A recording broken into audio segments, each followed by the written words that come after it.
The name's Taylor, Peter Taylor, and when he joined me on the pod I thought, I must be dreaming.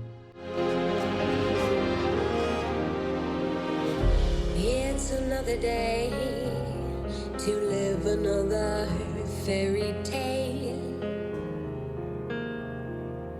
Peter started out working in the movie business on a movie set, but ultimately ended up heading UK theatrical distribution for Sony Pictures and briefly Warner Brothers, proving you can at least live twice.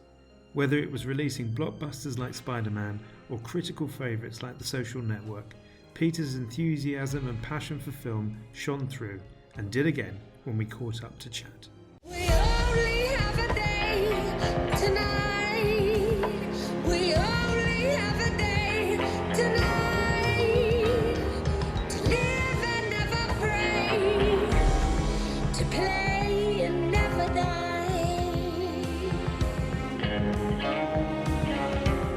But it was his work on the Bond franchise that marked the high point of Peter's career and showed he was the man with the golden touch when he steered the franchise to its biggest ever UK box office with Skyfall in 2012. Luckily, we had all the time in the world to cover this and all things film in this week's episode. So for your ears only, please enjoy my chat with Peter Taylor. We only have a day tonight. We only have a day tonight. To live and never pray. To play and never die. Hi Peter, welcome to the pod.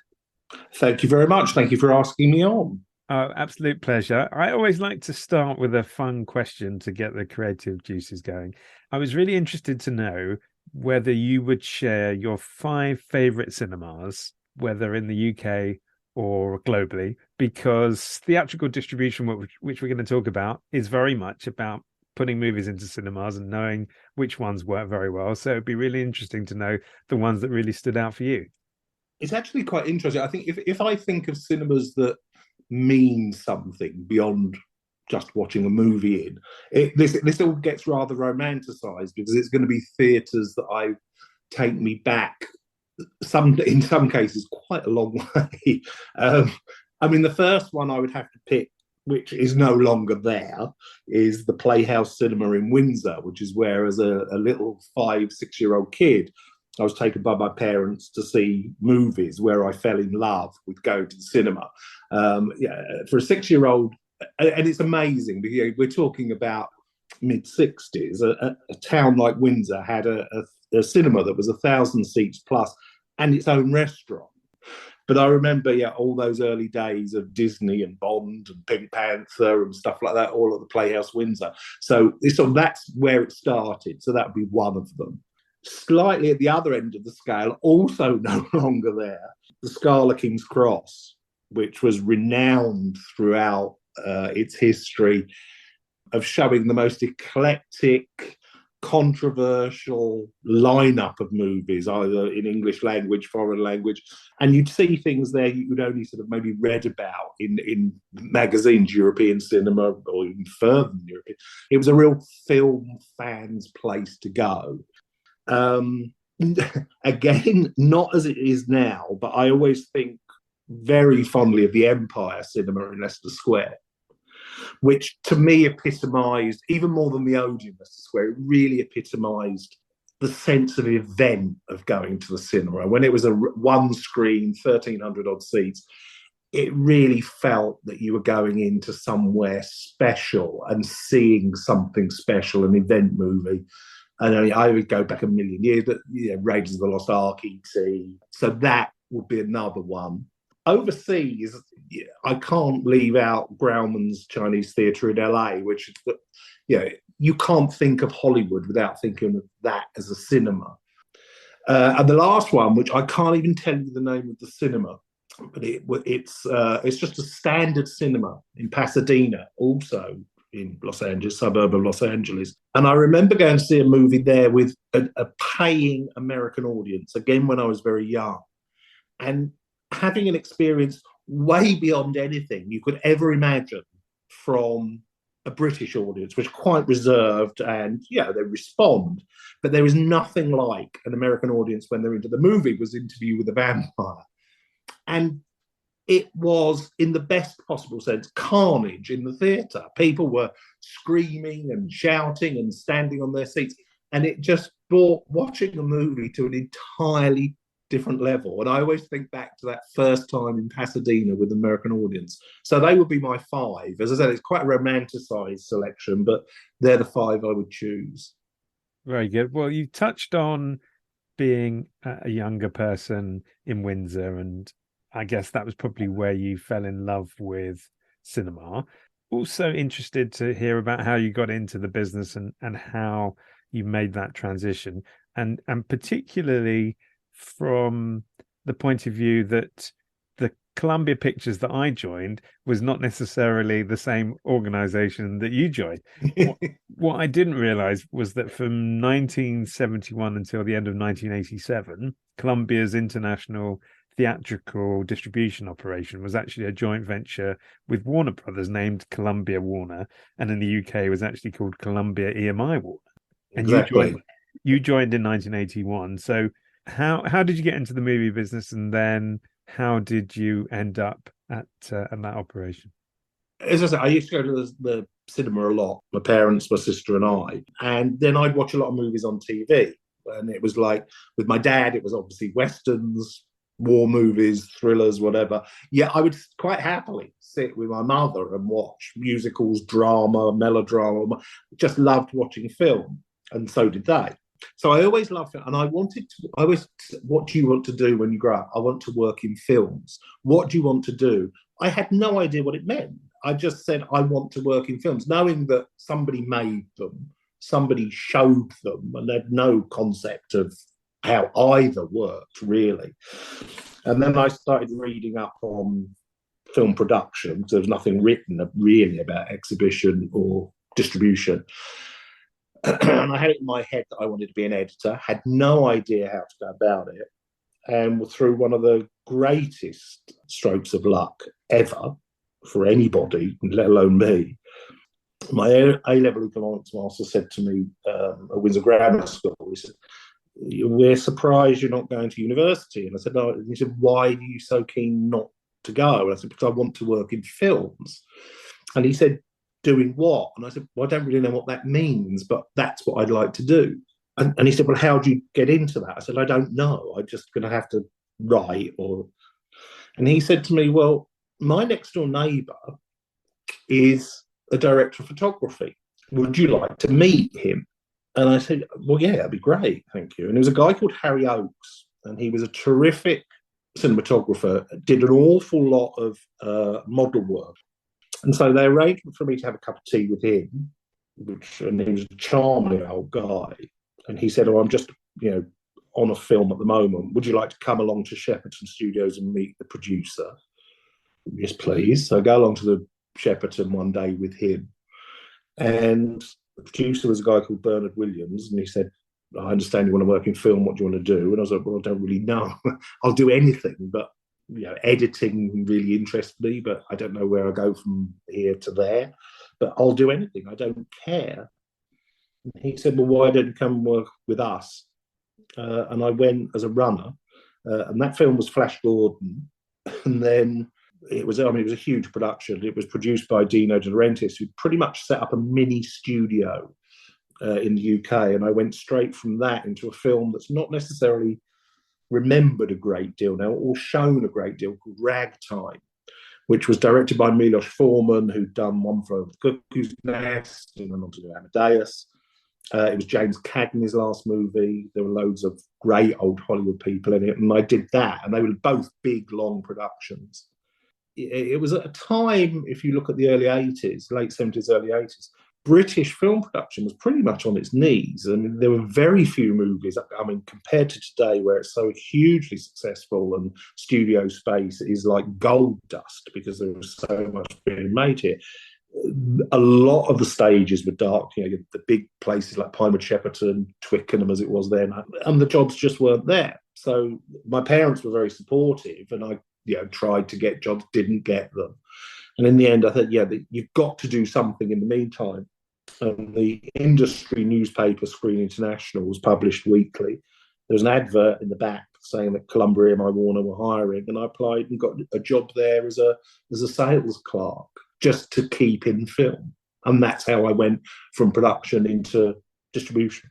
In 1987, the partnership between Columbia and Warner Brothers split, and you were offered positions by both companies, and you chose Columbia as assistant director of sales. And it's interesting because you'd probably say that Warner Brothers had quite a strong 1980s in general, and Columbia was almost quite famously not so successful at the box office, which led to enormous changes at the studio, which we'll come on to. Why did you make the choice that you did? I think these are the most difficult questions to answer. You're absolutely right. I mean, not only did Warner Brothers at that time have an incredibly strong lineup, they were also, once the split had occurred, they were the distribution company that Disney chose to go through. Disney were not a standalone distributor. So you had Warner Brothers and Disney, which at the time they had that very strong lineup for their more adult pictures through Touchstone, plus all of the animated stuff. They were the number one distributor in the UK. It's very difficult to explain why people choose studios. They were both very nice offers. And to be honest, the Warner offer was actually, on paper, regardless of the lineup, better than the Columbia one. But whenever you speak to people who spend a lifetime in the industry, there's this strange attraction to a studio that is indescribable. And for whatever reason, I felt an affinity for Columbia Pictures and not Warner Brothers, or less at Warner Brothers. It's impossible, as I say, it's impossible to describe what it is. I don't know what it is. Everybody was very professional at both. Everybody was very pleasant. One had a stronger lineup, which I didn't go. I just felt comfortable with Columbia. And yeah, maybe it's you look at the history of Columbia Pictures, which is fantastic. The history of Warner's is true. I don't know, Danny. It's just, it was one of those turn left or right, and I turned left. Okay, no, it makes complete sense. So you were at Columbia, and in 1990 you became Columbia's youngest ever director of sales. And in 1997, Sony broke box office records globally with its slate led by Men in Black. And around about that time, just slightly afterwards, in 98, you were promoted to director of distribution. So great times. How is the mood and the performance as a distributor affected by having a slate like that? Does it just lift everybody up and build just this incredible sense of forward momentum? Absolutely. It's palpable, the difference when you're working in a theatrical group and you're having a success after success rather than struggling. And yeah, it's obvious that the same amount of work will go into a failed picture as it does into a successful picture. And yeah, sometimes these can be, even the distribution process can be rarely up to a year, but 6 months work to get to the point when the film opens. And if you have a failure within, I don't know, the first 4 or 5 hours of the opening day, you just realise that you've just washed 6 months of work down the drain, because you don't get a second go at this. There is one launch and that's it. You might end up sustaining a little bit better than you'd imagine, but you don't get another go at launching it. And it's incredibly tough on a team to go through all that. And particularly if you're dealing with a film where the expectation is so high and you've all got it wrong somehow. You've overestimated what the appeal is, or the targeting, or whatever it might be. It's incredibly demoralising. There is nothing like, you mentioned Men in Black, that is the biggest opening of all time in the UK. Yeah, when you get those weekend figures on the Monday, the place is electric because you've done it. You've actually managed to deliver not just a decent film, but you've delivered something extraordinary, and it if you care about it, and I only ever worked really with people who cared about the film itself and the business itself, there's no feeling like it. Theatrical releasing was in that time, and really still is, it's the glamorous side of the film distribution business. And I suppose one of the standout parts of that is the press junket, and I suppose allied with that is the premiere. Is that the most exciting moment and also frustrating and difficult moment in the job that you and the team did? You can't be in this business doing this role if you don't get excited when an A-list star walks in the room. You don't react like some sort of squeaking fanboy, but you should be excited because these are incredibly talented and charismatic people. Premieres, however, and they can be very glamorous and they can be very exciting. If it's your premiere, it's nothing but worry. You can enjoy it, but you don't really enjoy it until it's over, the film has played. If there's a dinner or a party, that's way down the line. The talent that are involved have said, thank you very much, that was great, and gone back to their hotel. Then you think that they're sort of exciting in retrospect. They're not necessarily exciting at the time. If they are exciting at the time, it's normally for the wrong reasons. So, yeah, no, they are good. They're great fun. But you would tend to enjoy other studios' premieres rather than your own because you have no responsibility whatsoever. And you can just go along, enjoy the movie, you have a great time seeing whoever was in it, and then hopefully going off to a party and just having a great time and knowing that no one's going to tap you on the shoulder and said, excuse me, we have a problem. Without naming names about who was the most difficult, but perhaps talking about who stood out over your career as being fantastic to work with, can you share any moments from that era of who was great? It was always interesting to watch talent work at press junkets and at premieres. And I always had a degree of sympathy for them. I mean, it was easy, these are incredibly wealthy and glamorous people. But what they're there to do, as I always used to say to them, I'm sorry you're not doing your day job. Their day job was acting or directing or producing or whatever they were doing within film. That was their day job. Sitting in a room for an entire day doing 4-minute segments where you would watch journalists ask the same question over and over again and they'd have to remain buoyant and excited. I used to think, good for you for doing that and remaining focused and whatever, because it wouldn't be my ideal way of spending a day. Generally, everybody just got on with it and they were great and whatever. The people I always name that I think mastered it, that we work with, so Tom Hanks is an absolute master. I mean, charming, funny, and really committed to doing it. Will Smith was another one. He was just perfect. I think we had 12, maybe more talent tours with Will Smith. He was never anything other than professional and courteous and willing to work. George Clooney was another one. I mean, they're very smart people. And as I say, it can't be their favourite way to spend their time. But they did it with such style and commitment. I used to think, that's impressive. There are many others as well. So the misbehaving ones, I think, just have to stay locked away. Maybe because if somebody was misbehaving, chances are I was probably with them. So it's best left not said. So we get to 2005, and it was almost as if it was your destiny to move over to Warner Brothers. Because, despite what you said earlier about being a one club man, you were enticed to go over there as MD. And so how would you characterize the difference in the period that you're over there of Warner Brothers and a Sony, for example? Because Warner Brothers were in this Harry Potter world and had these incredible franchises. So it must have been a different way of operating. It was very exciting. I mean, it was everybody has their price. So having said what I said earlier, when Warner Brothers came along and offered me the role of MD, it was, as they say, an offer I couldn't refuse.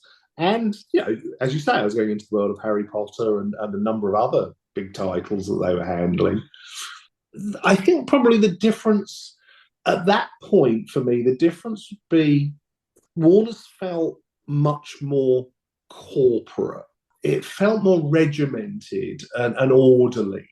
Whereas Columbia, I think, was a little bit, I don't know what the word is, bohemian, perhaps. And I think that was dictated by the people who were heading up each studio. That at that point, we had Amy Pascal and Michael Lynton, and they were very talent-friendly and creative. And Warner Brothers were, but it was much more straight lines of business. And I think they took it intrinsically as a business, whereas Columbia, I think, were like, look at this, woo, it's show business. And I think that was really what the difference was. But other than that, no, I've never worked the only two studios I've ever worked at. I assume all studios pretty much are the same. It wasn't an absolute shock to the system to go to Warner Brothers. It really wasn't. It was just like, we just do that this way. Oh, we never. They did a lot more forecasting, which is something Columbia at that point didn't do.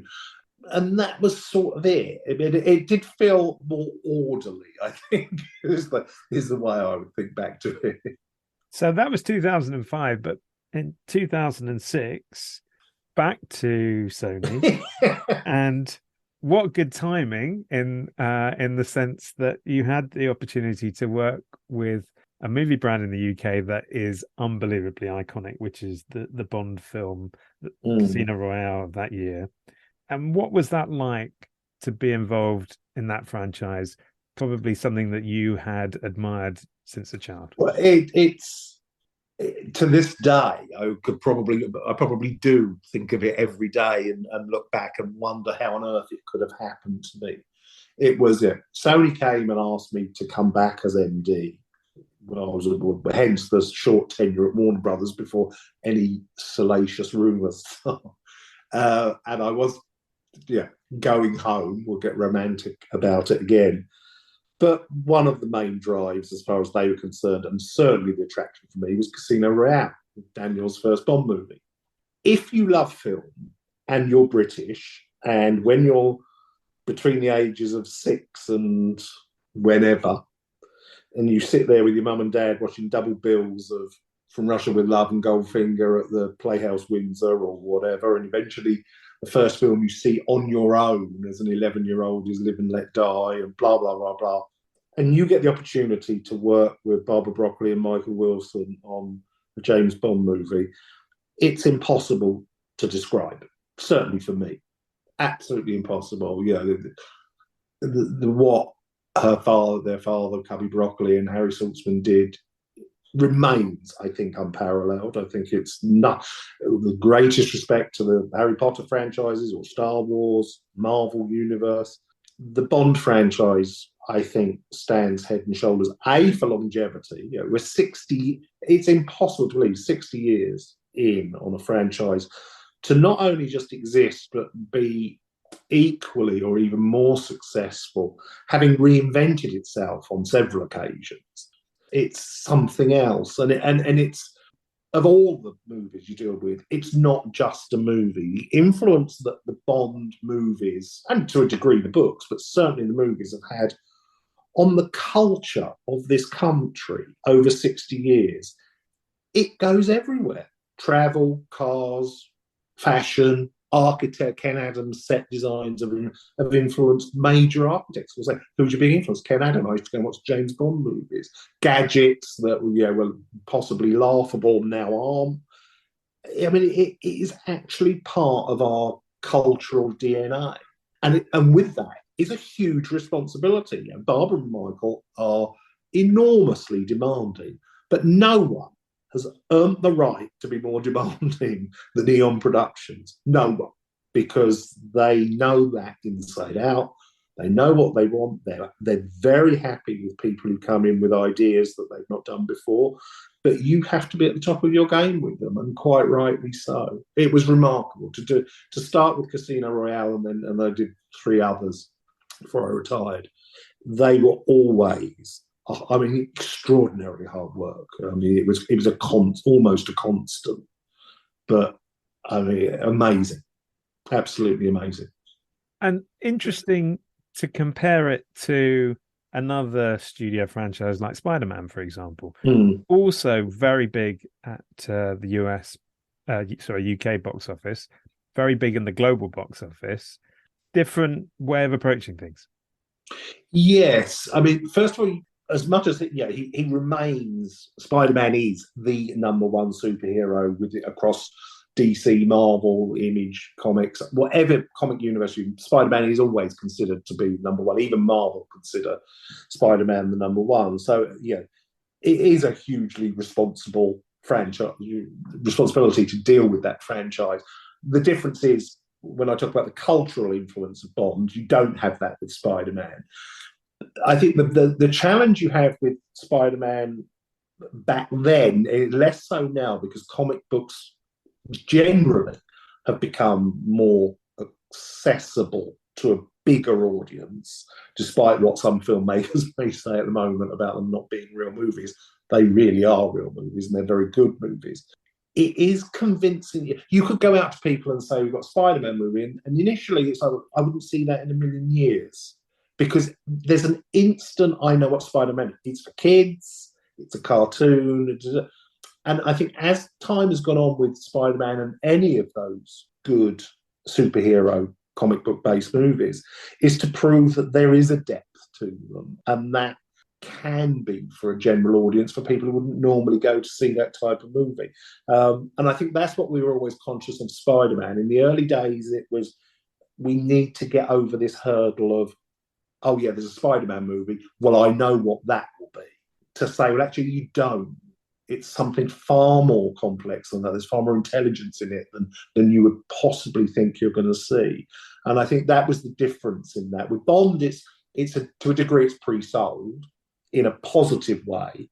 With Spider-Man, it was a little bit, it's pre-sold. Now we need to just unpick it a little bit and sell it again.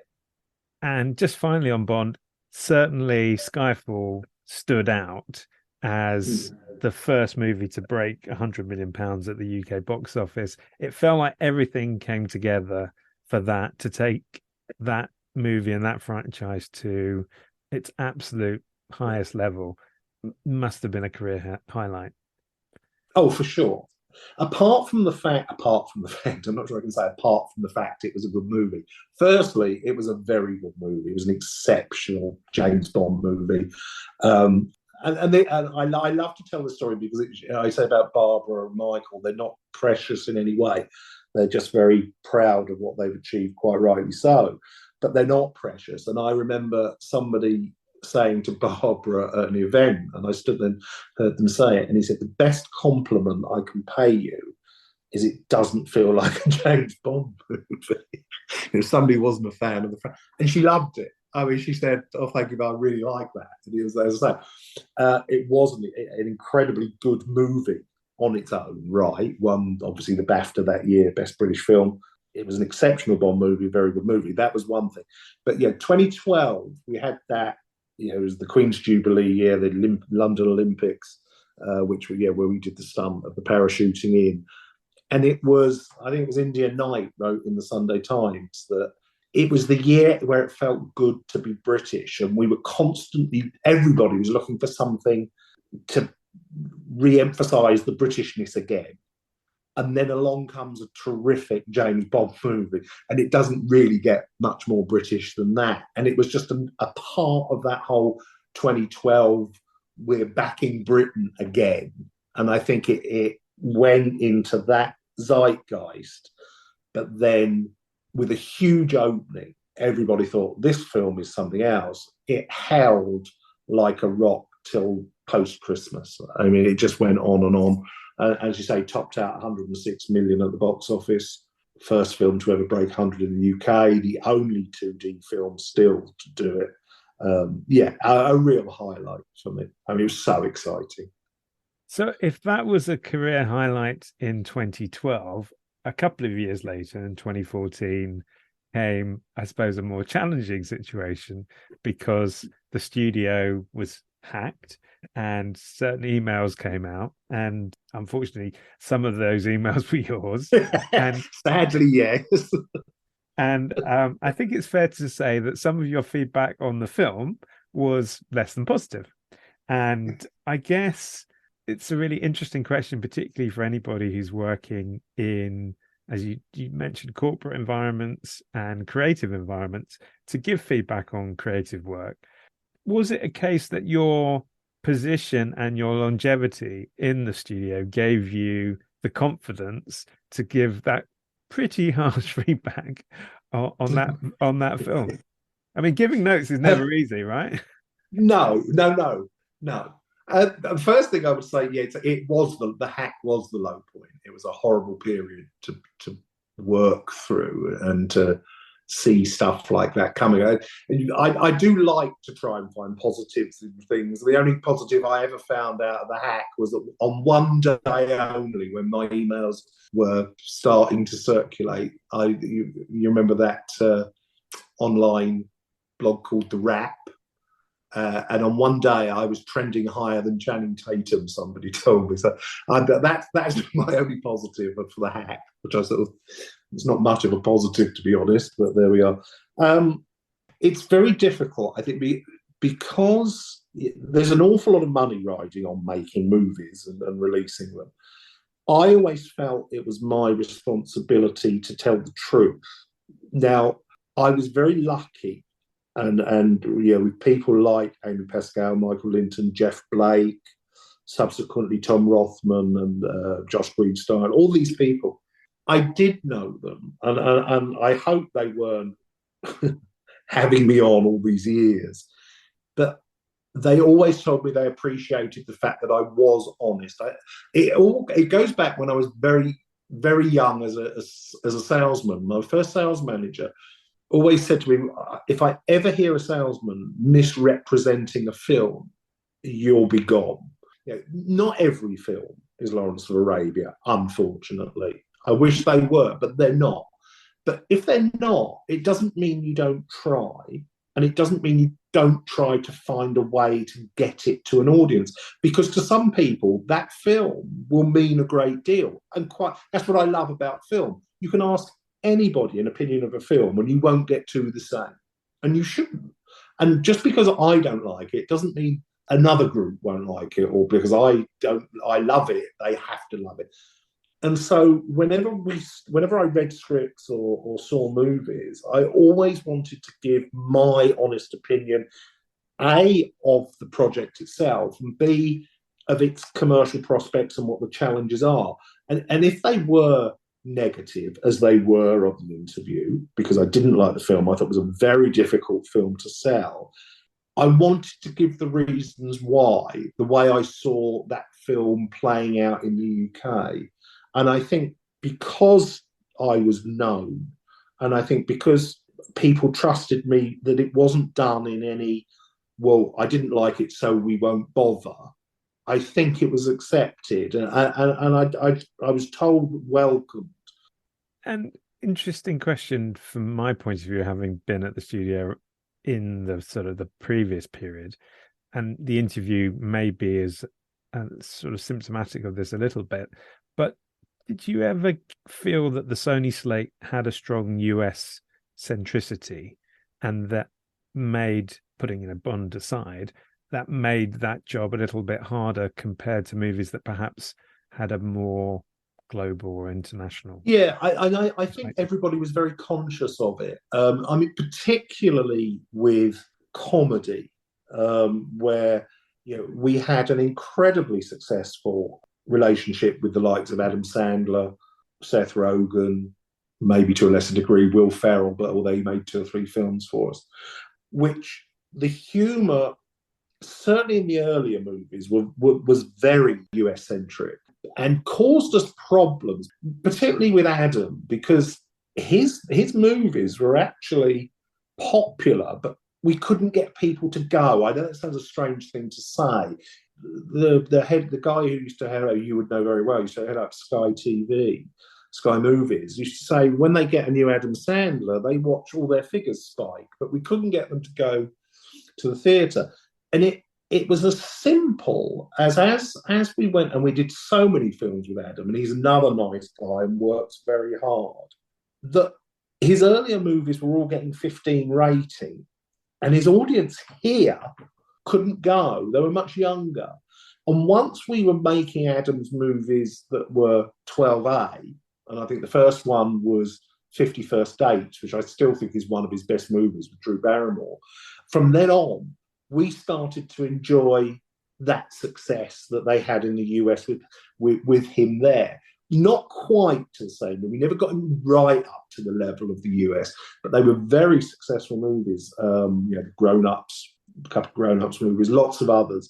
And also, it is that thing. I mean, humour, as everybody knows, it's tough. It doesn't necessarily translate. What makes us laugh here doesn't make the German market laugh at all, and vice versa. It's a tough one to do, but because they were so successful in the US, you couldn't say you have to change everything to suit us, because you would have lost the US. But I think, as I say, I do pick on Adam because there were so many movies. I think a balance was found, and I think it might have been Grown Ups too. I can't remember. Finally, we had an Adam Sandler movie where international outgrossed domestic. It took a long, long time, but it finally did it, and everybody was sort of, we've done it, and he was delighted. And I think that's a really interesting example, which is that Sandler's movies were really popular, but getting the theatrical experience for it was the big challenge. And that sort of speaks to a couple of the trends, which is that, as an example of Sandler, his movies are now pretty much all on streaming. Yes. And to some extent, comedies, particularly those mid-range comedies, are all gravitating towards streaming services as well. So when we think about the business, and you stayed on until 2021 as a consultant, but step back a little bit from the business, but I guess still have insights into what theatrical looks like. Has there been a change now that's almost permanent to what a theatrical movie is?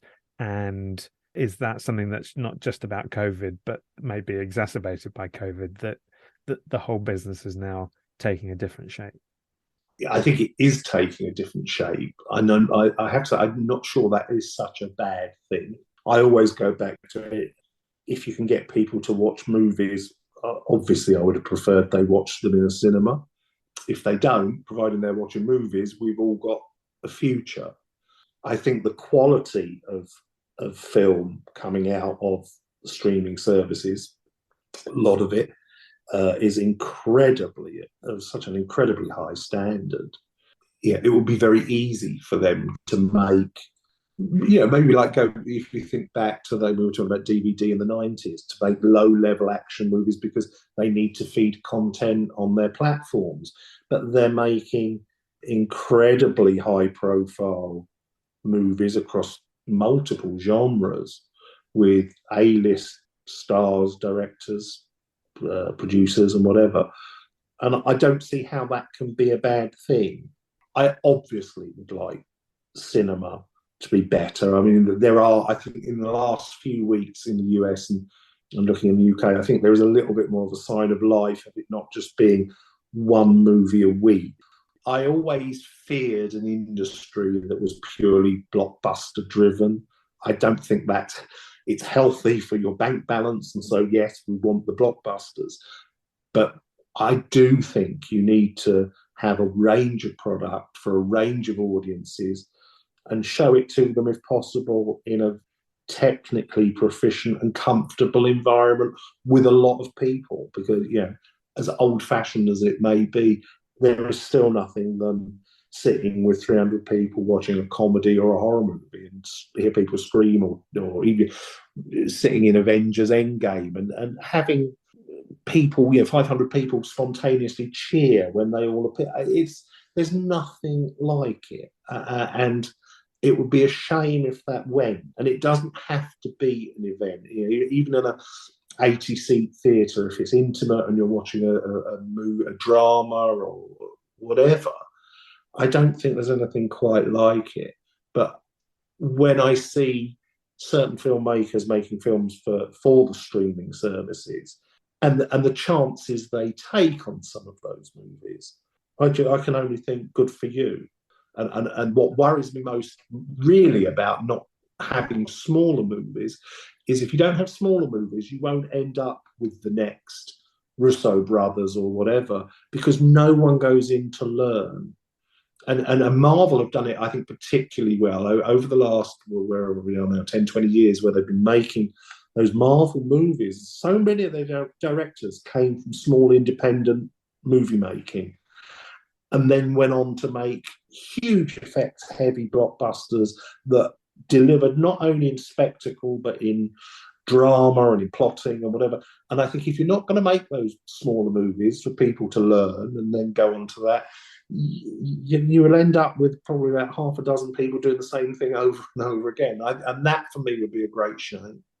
So, in the spirit of keeping cinema alive, my final question to you is a hypothetical where we have the Peter Taylor film marathon at one of your favorite cinemas, and you get to program 5 films that either you released or were involved with in some shape or form.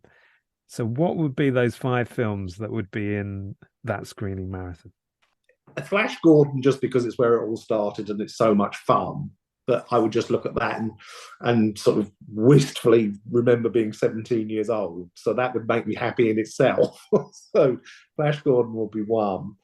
Not old enough, obviously, to have done the first release in 1962, the restoration of Lawrence of Arabia, which is, pretty much as close to perfection on a film as you can get. A 4-hour film that makes you feel as though you've been sitting there for 10 minutes. I won't go on about these films because I would go on forever, but Lawrence of Arabia would certainly be one of them. Along those lines of near to perfection films, and this one was a success, a considerable success, but not to the level people expected it to be, was The Social Network, David Fincher's Facebook with Andrew Garfield, which to me was almost perfect. And everybody thought that, if you made a film about Facebook, everybody on Facebook would go and see a movie about it. And that's you talk about things you get wrong. It's like, no, they use Facebook because they like it. They're not particularly bothered who started it. It's just there. But I loved that, and I loved working on the film with people. Strangely enough, I wouldn't choose Skyfall, but I would choose Casino Royale. Skyfall is great. I think Casino Royale is the perfect James Bond movie. It's Daniel's best one by far. It may even be, it's certainly in the top 3 of the entire franchise. So I go Casino Royale also because it marked the start of something for me. And the other one, which is a small movie which did not work commercially, which is an absolute travesty, and we tried so hard, it was Whiplash. I remember we knew nothing of the film when we went to see it, and in the preview there, we got a film called Whiplash. What's it about? Oh, it's about a drummer at a music school. And it was like, okay, fine. And it was like watching, at times, the best comedy you've ever seen, at other times, the worst horror film you've ever seen. I mean, J.K. Simmons, who won every award going for that performance, is one of the great monsters of cinema. And we threw everything at it, and we could not get people to go because all it ever was to people was, oh, is that the one about the drama? And it was just like, yeah, but that's not that film. But it's a remarkable film, I think. So they would probably be my 5. But if I wanted to laugh, I'd choose Step Brothers, which I love. I think I still think it's the funniest comedy we did. I love that. Few Good Men, I remember particularly well. There's so many of them. Charlie the Chocolate Factory at Warner Brothers was a real highlight. But yeah, they're my 5 today.